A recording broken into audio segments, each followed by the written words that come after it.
How to hard reset an Android phone. Hi everyone, it's Sophia to assist you today. Without any delay, let's jump right in. First, open settings on your device.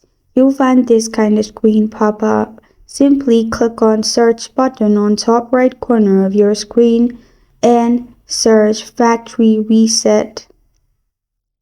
Click on erase all data. And then you'll find this kind of screen pop up. Click on erase all data, which is the third option.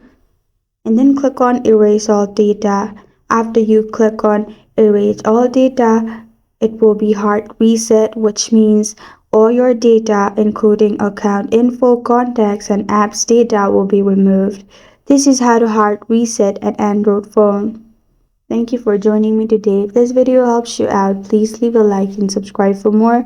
Got a question or want to suggest a topic? Comment below. I am Sophia signing off. Until next time.